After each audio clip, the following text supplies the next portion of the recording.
नमस्कार दोस्तों। मान लो आज आपकी एज 25 साल के आसपास है और आपको नई नई जॉब लग गई है। आप एक गवर्नमेंट एम्प्लॉई या नॉर्मल किसी कंपनी में जॉब कर रहे हो। आपकी सैलरी 30 या 40 हज़ार के आसपास है। आप बड़ा लोन लेकर कहीं रियल एस्टेट में इन्वेस्टमेंट या घर बनाने चाहते हो तो आपके लिए ये वीडियो बहुत ही हेल्पफुल हो सकता है। अगर आप होम लोन या पर्सनल लोन लेकर कहीं इन्वेस्टमेंट करना चाहते हो तो होम लोन का इंटरेस्ट आजकल 8 के आसपास का है और जो पर्सनल लोन है उसका इंटरेस्ट तो 10% के ऊपर ही है।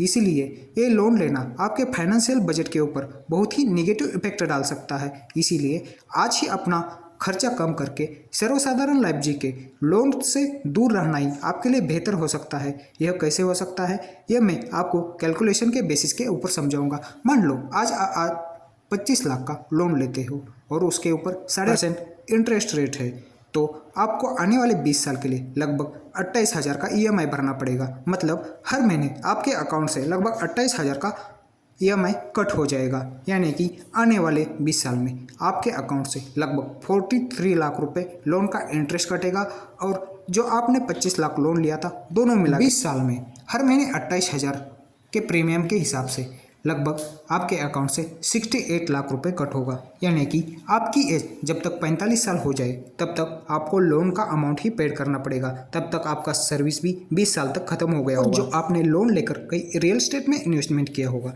तो उसका वैल्यू भी लगभग हमारे इंटरेस्ट और लोन के अमाउंट के बराबर ही यानी कि 70 लाख के आसपास होगा। अगर आप लोन ना लेकर मिनिमम 5,000 किसी इक्विटी म्यूचुअल फंड में SIP कर लेते हैं तो 15 साल में आपके अकाउंट से लगभग 9 लाख रुपए कट होगा और उसका वैल्यू 15 साल में लगभग 55 लाख के आसपास होगा। अगर आप लोन ना लेकर किसी इक्विटी म्यूचुअल फंड में मिनिमम 5,000 का भी SIP करते हैं तो 15 साल में लगभग 9 लाख रुपए जमा होता है और उसका वैल्यू 55 लाख के आसपास होता है।